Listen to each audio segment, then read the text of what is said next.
Hi everyone, I'm Evie Kusmal and I'm representing DACH in the University Council this year. And in this video, I just want to talk to you all about what we discussed in yesterday's council.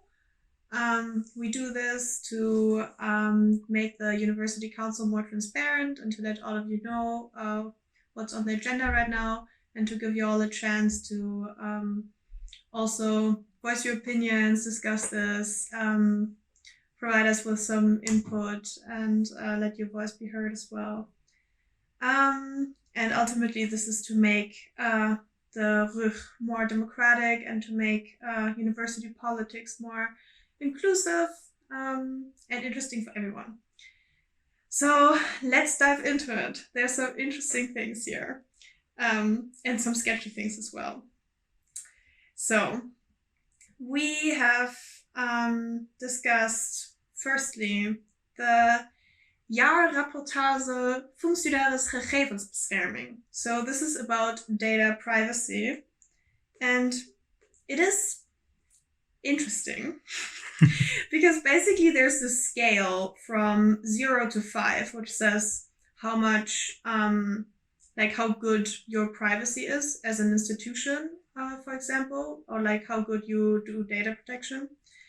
And now the RUG had in 2018, the RUG had 1.3, which is basically like all the way super in the red area. I don't know if you can all see this, but it's just really bad. And actually everything under 3 is illegal. Like a lot of institutions like the European Union, they don't even allow you really to send in stuff that is below, that has a data score below 3. And then, so basically it went up from 1.3 to 1.7 in 2019, which is still really bad. So yeah, and then there's a whole document that says about how they're planning to improve this, but I'm not sure about this. So yeah, people have been discussing in the council on how to improve this, and I do really hope that the RUG will actually take the steps to better protect data. Also, there's the case of the AFAS, which basically that meant that all the staff that are in one team, like if they have one supervisor, they could see the vacations that everybody else was taking. And this is not just a problem about data, right? But it's also about social control. So like, for example, if you know that your colleague is not taking any vacations, then maybe you also feel like you should take less vacations and do more overtime. And then that's very great for the university, right? So yeah, that's it about privacy. Then we go to the Sociaal, arbo and milieujaarverslaag, which is a document that talks about all things like social safety and safety in general. It talks about even nuclear radiation safety. So yeah, all sorts of things. And here it also talks about like how to attract talent and how to develop talent, like about HR things basically.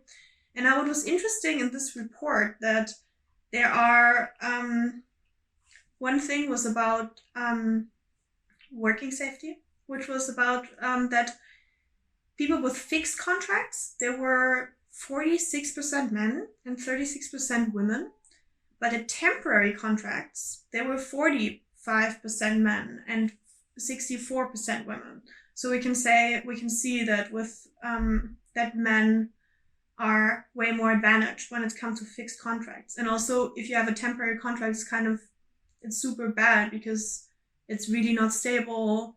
You don't get the same benefits. So for example, if you have a temporary contract, the RUG will not pay for equipment to facilitate your online teaching during Corona, for example.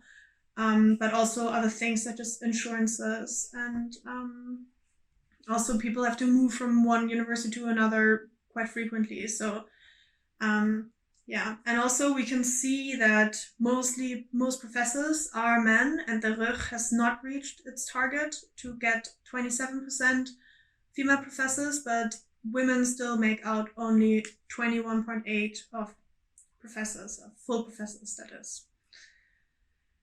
So yeah, well then if we look at the RUG as a great place to work, then it's problematic that we have all these structural inequalities. So that's something that we definitely stressed in the council.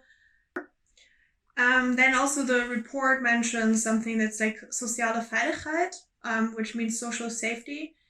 And that's actually like, it's quite problematic at the moment because there's not a lot of like accountability, and the reporting structures they have a lot of gaps and problems.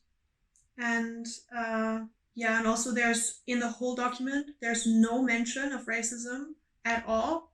So that's also something that we have criticized, because we believe the university should do much more in ways of anti-racism work.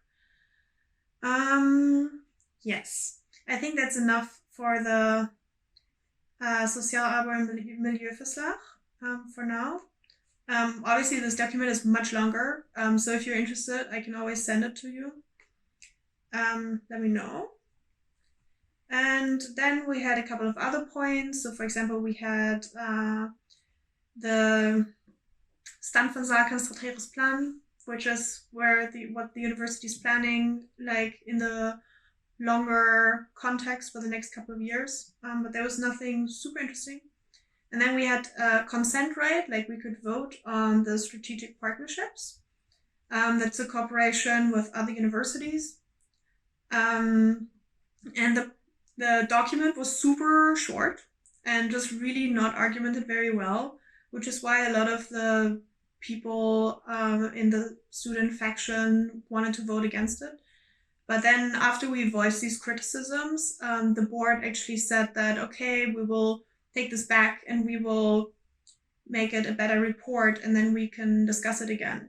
So that was quite helpful, and that was good. And then we had the CUOS annual report, which was the basic point that we discussed was about the internationalization grant that is supposed to be phased out. We had a discussion about that. Yeah. And then there was the rest of the council was vertrouwelijk, so it's private and it cannot be, I cannot share this in this video. So yeah, if you thought any of this sparks your interest, then you can check out the documents that we linked below. And then if you have any questions about it, a lot of this is in Dutch. So for example, if you don't understand the documents, you can always email me, call me, message me, and we can talk about it. If you think you have a lot of expertise on something, or also you're just interested in some topic, you can always join our working groups, and yeah, in general, become part of the discussion on these issues. Thanks for watching this little update. I hope you enjoyed it, and there will be another one next month.